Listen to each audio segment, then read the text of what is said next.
एकदम इउटुबाव सोरबा नुसनाखैबा दाखा जोमै लेर एकदम बोहैगासिनो दं दैमा बायदि लैथो बायदि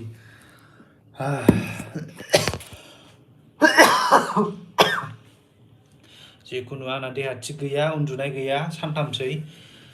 फासथायाव उन्दुयो 9थायाव सिखारो 8थायाव सिखारो बिदि जागासिनो दङ मेगन मोदै जागासिनो दङ खर' गरम जाजोब्बाय मा खालामनो नोंथांमोनाथ' नुगासिनो दङ ना दैबाना जादों दैबाना दाखा जोमैनि इउटुबाव दैबाना जादों हगार बेसेबां हायो हगार जेबो नङा आं बे लाइभ जोबखांनायनि उनाव नोंथांमोना गासिबो बे भिडिअखौ आपल'ड खालामफिन रि-आपल'ड खालामफिन बे भिडिअखौ शेयार खालामजोब बयनोबो शेयार खालामाबो आपल'ड खालाम गावबा गावनि चेनेलाव आपल'ड खालाम फेसबुकआव आपल'ड खालाम इन्स्टायाव आपल'ड खालाम आं गिबियावनो बे बाथ्राखौ होननानै दोनखाबाय आरो आं मेसेज नायथ'ला दे जिखुनु आं फंनैसोल' बाथ्रा बुंनानै थांनोसै एकदमबारे मा खालामबावनो आं दा मथा मथि कपिराइट स्ट्राइक हरनाया 120थानि बारबाय दानो होयो दानो माबायो दानो होयो दानो फैयो नैबे गोदान 1 2 3 4 5 6 7 8 9था बे गोदान दहाय फुङाव होनाय आं 9थायाव सिखारनाय लोगो होदोंमोन एकदम मोदोम मावजोबदों मिथिबायना आंना बे गोथां गोथाङा स्ट्राइक जाजोब्बाय ओमफ्राय नैबे गोजाया मोनसे दंबावो इनफ'नि डेट माने इमेलावहाय बिनि डिटेल्स हरबावनांगौ दं बे गोजाया बे मोनसे जाबाय बे मोनसे जाबाय नै मोनसे दंबावो ओमफ्राय बैयाव 6था दं 6थानि बे गोथाङा जाजोब्बाय रिजल्भ एन्ड बे जायाखै मथा मथि बेवहाय मोनथामा जाबायदां जायाखै नैबे जाबाय जायाखै मोननैल' जादों दा बेखौ आं इमेल लिरफिननांगौ बिराद खस्थ' लिरोलै आंसो मिथिगौ माबायदि लिरदों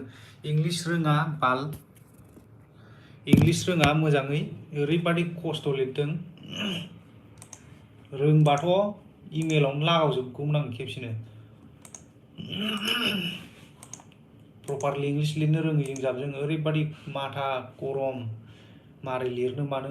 लिरबायल' जायखिया थांजोब्बाय जिखुनु स्ट्राइकनिल' बाथ्रा नङा दिनैनि दिनाव बिराद एक्सन गोग्लैसिगोन मोनब्रै डिस्ट्रिक्टआवहाय अलरेडि जाजोबखाबाय बुस्थुआ मा खालामनांगौ मानांगौ आं जेबो डिटेल्स खिथाथ'ला जिखुनु डाइरेक्ट एक्सननि उनावहाय जों भिडिअ रेकर्ड खालामगोन ओमफ्राय हगारगोन डाइरेक्ट मथा मथि दिनै मोनसे नङा मोनसे गथारगोन भिडिअ माने ओरैबायदि जों केसखौ होबाय case apply खालामनायावहाय long process cyber क्राइमावहाय मथा मथि मास मोनसेसो नांगौ अब्ला जों बिदिखौ नेनो हायाना माने बिसोर हेक खालामगोन हेक खालामनानै बिसिनि डिटेल्स बरनगोन बिदि खालामजोबगोन बिराद लं प्रसेस जों बेखौ एप्लाइ खालामबाय बे थाबाय थाथों बे केसा बिदि थाबाय थादों आरो जों सिंजों सिं डाइरेक्ट डिटेल्स लानानै नागिरगासिनो दं साफा साफा रावखौबो हगारालै रावखौबो खाथियावबाथ' डाइरेक्ट थांनानै जोदामलेला हैजोबखागोन आं बिमाबो एकदम माथा गरम जाजोब्बाय आंना मोदोम आखाइ मावजोबखाबाय दहाय सिखारनायावथ' बाब मा जायाथाय मबाइलखौनो थुनो रोङाखै आं आरो फंखसआ फन हरबाय आंनो एकदम आं रायज्लायहरनोबो रोङासै सिरिस थाबाय आं एकदम खर' गरम जाजोब्बायलै जों एकदम जानो लोंनो सुख गैला साथामबो मा खालामबावनोथाय दानो थांगोन हमहैगोन निमाहा होदो अनदो उन्दै मानसि बुजियाखै मोनथियाखै नुवाखै खोमा भिडिअखौ जाय इउटुबाव हगारदों बे गासिबो इउटुबाव एक्टिभ गोजा इउटुबाव नायै गोरों गोजाखा बिसोरो गथ'सो मानसिफ्रा दा मा खालामनो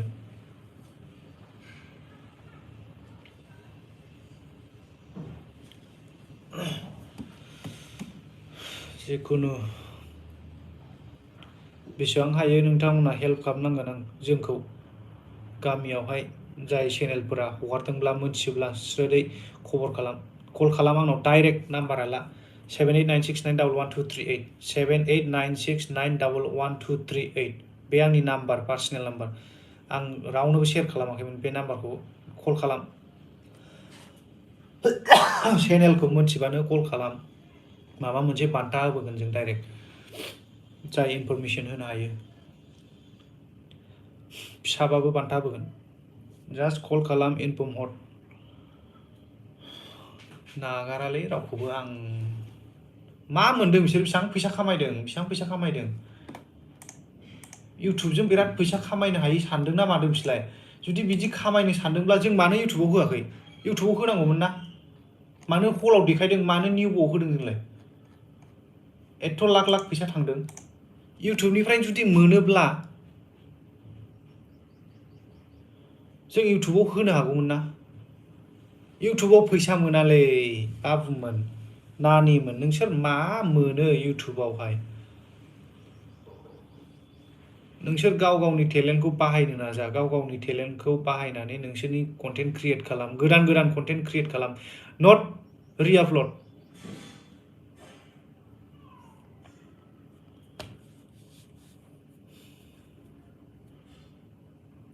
जाय चेनेल गिदिर बिथांमोनाथ' हगारखाया बिसोरथ' मिन्थिखायो जाय फैसा खामायग्रा बिसोरथ' हगारखाया जायफोरनाव $1 $2 बिदि हाबहांदों बिसोरथ' खामायखाया जायफोरा माने मनेटाइज जाजेनाखै बिसोरसो हगारखायो माने मोनथिया बिसोरो ना माने बेखौ हगारनानै भिउस लानानै मनेटाइज खालामसै आरो दानफिनसै बिदि नोंसिनि टारगेटआ ना बिदि जाया मालाबाबो बिदि जाया जों इसेबां मास मोनथाम मास मोनब्रै इसेबां खस्थ' खालामनायखौ बिदि 1 मिनिट बिदि 1 घन्टा 2 घन्टानि गेजेराव जुदि स्पइल खालामबा मा जागोन नोंथांमोननि जों ब्लग बानायनाय भिडिअखौ जों रिआपलड होयोब्ला नोंनिफ्राय बांसिन भिउस लायोबा नों माबायदि मोनगोन हो नों खस्थ' खालामनानै भिडिअ बानायनायखौ जों हगारोबा आं बांसिन भिउस लायोबा नों माबायदि मोनगोन जाय बिथांमोना फिल्मखौ नायबाय बिथांमोनाथ' गाबगासिनो दंखायो गासिबो मोजां मोननानै गासिबो बुंहरदों बिसोरनि बुंहरनायावसो जों गावखौनो गाव एसे एनै कन्ट्रल खालामगासिनो दङ नङाबा जोंना हाइ प्रेसार थांगासिनो दं माइन्डआनो जा बिदि हाइ प्रेसार जाफुनाय समावनो कल खालामसै आदा फिल्मा बिराद मोजां जादों आगै फिल्मा बिराद मोजां जादों सोरबा कमेन्ट हरबाय सोरबा मेसेज हरबाय सोरबा फन हरबाय बिदियावसो जोंनि दिमागा थान्दा थागासिनो दं एसे एनै कुल जागासिनो दं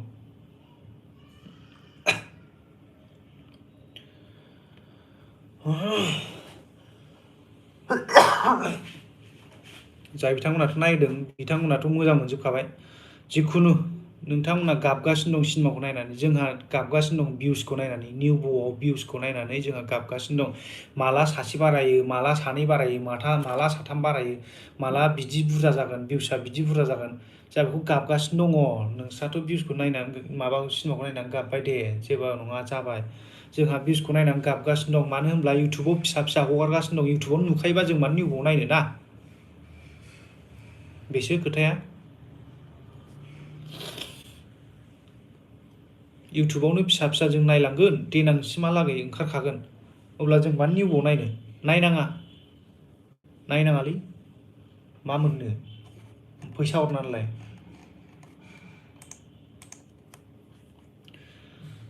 सासे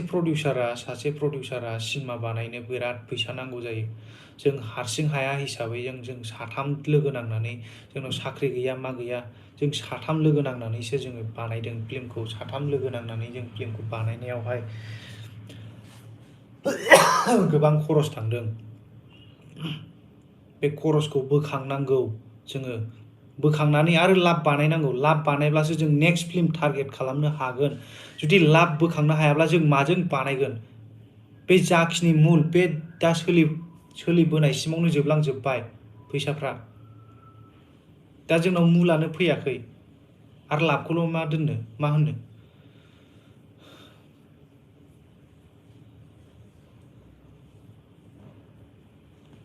आं कमेन्ट नायथ'आ रायजोफोर जिखुनु नोंथांमोना बुजिखादों आं फंनैसोल' बाथ्रा बुंनानै थांसै जिखुनु इनफर्म हो हायोब्ला आंनि नाम्बारखौ खनसे बुंबावबाय 7896911238 नोंथांमोना अननानै प्लिज आंनो जानला मोनला खोथानि थाखाय कल दा खालाम मेसेज दा खालाम प्लिज आं बिराद हेडेकआव थायो एभ्रिडे आं बिराद बिजि थायो इम्पर्टेन्ट खोथाखौल' हर आंनो प्लिज आं मैया दाख्लै सोरबा सानै मानसिजों नांलायहरनाय जादों सोरनिबा नाम्बार बिहरलाबाय थानाय मानाय बिराद ओरैनो टेनसनाव दंखायो बिराद जोंहरखादां लेभेल जाबायना माबायना बिराद खाथियाव मोनबा जोदामलेला जोबनो लुगैखायो आं बिदि मानसिफोरखौहाय मासथिनि खाथियाव नायफैदोंलाय माबायदि जानानै दं जोंफोरो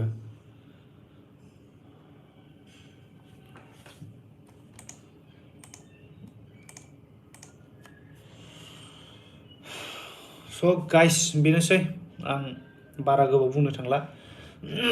आंखौ बिदि हगारबाय थाबा कन्टेन्ट क्रिएट खालामदोंसो मालाय बिदिसो सानलायलांगोन खोमा आंनो नाङा भाई बिदि भिउस बिनि फैसा इउटुबनि फैसा आंनो नाङा मिथिबाय बे आंनि लाइफनि फैसाखौ नाङा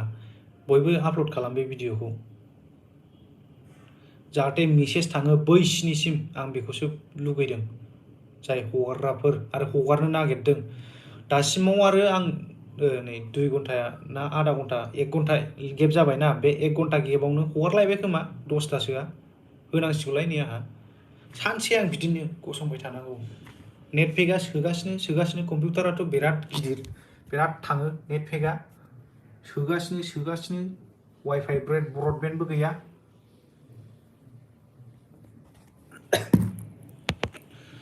ना बिराद गोलाव इमेल लिरनांगौ दङ बेलेग लेन्डनि लानानै हगारदों बे लेन्डखौ लानानै इमेल लिरनांगौ आरे भाई नोंसोरो बारग'नो दासान जोंनि सिनेमाया सेन्सर जानायसो सेन्सर बे सेन्सरा जाबाय गभर्नमेन्टनिफ्राय सार्टिफाइड मोननाय बे जों बेखौ जों गोसो बायदि खालामनो हायो जुदि सेन्सर गैयाबा नोंसोर गावसिनि माबाबो खालामनो हायो आपल'डबो खालामनो हायो बिसोर जेबो खालामनो हाया नोंसोरखौ केसबो होनो हाया जुदि गावसोर स्ट्रिक्ट एक्सन खालामनो रोङोबा रोंगोन नैबे जोंनि बे बिसानिया खामानि होबावा केसावहाय खमजुरि खिन्थु जोंनाव सेन्सर बर्ड दं बे सेन्सर बर्डआव जोंना बिराद फैसा थांदों र'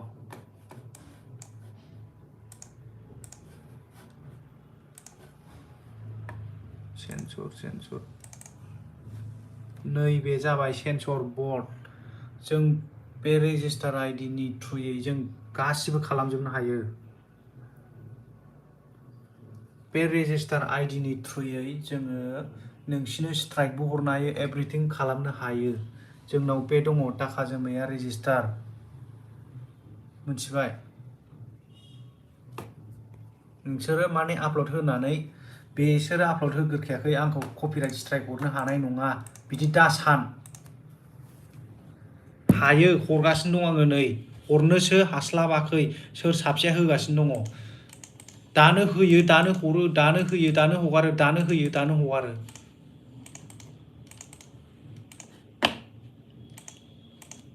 जिखुनु हाखु दाखु गरमजों माबा माबि भुल खोथा बुंफ्रांदोंबा गाज्रि जामोन खर' गरम जाजोब्बाय जिखुनु जाया थेंक इउ जाय बिथांमोना सापर्ट होगासिनो दङ जाय बिथांमोना जोंजों क'पारेट खालामदों बिथांमोनखौ आं गोसो गोरबोनिफ्राय थेंक इउ हरबाय आरो अननानै जोबजासिम बे मिशना जोबजासिम नोंथांमोना जोंखौ सापर्ट खालामनांगोन जाय बिथांमोना जोंजों दासिम सापर्टआव दं नोंथांमोना अननानै सापर्टआव थाबाय था स्ट्राइकनिल' खोथा नङा बुस्थुआ जों आगारखाया मानसिखौ सासेखौबो हगारा एकदम सिरियासलि सासेथ' दहाय आधा घन्टा हगारबावदों बे आधा घन्टा हगारग्राखौथ' गखाला बे मा मोनदोंलै मा मोनदों आपल'ड होनानै मा मोनदों ना फैसा खामायदों ना मादों गावनो गाव बदनामसो जागासिनो दङ आच्छा गाइसमोन मोनसे रिकुवेस्ट डाइरेक्ट जुदि सोरबा आपल'ड खालामनाय नुयोबा बयबो गासिबो फ्लेग खालाम माने इउटुबाव थांदो र' रिपर्ट हो नोंसोरबो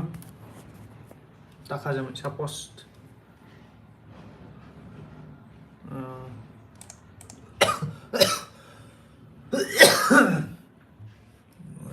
आंनियासो फैजोब्बाय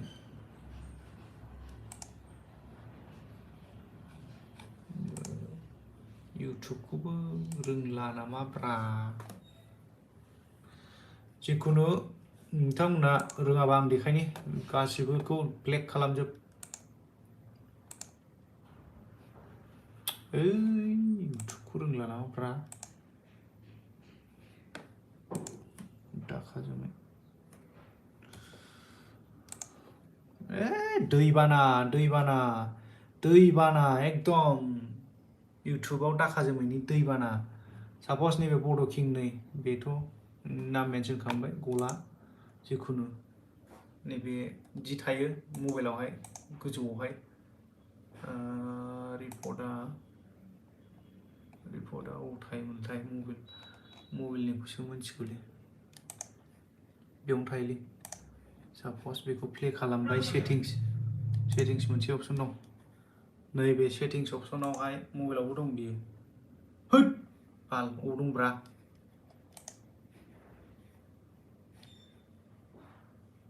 रिपर्टनि अपसनल' नागिर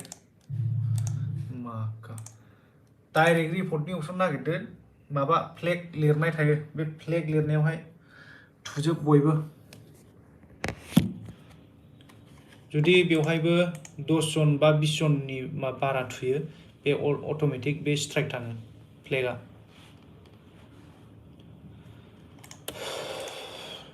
जिखुनु आं दोनथ'बाय नोंथांमोना दासो जुदि जइन जादोंबा लाइभआवहाय फार्स्टनिफ्राय नायफिन हायोब्ला अननानै आरो बयनोबो शेयार खालाम आरो बयबो आपल'ड खालाम इउटुबाव दानो फेसबुकआव आपल'ड खालाम नङाबा any in social media you can upload the video okay bye bye thank you दोननोसै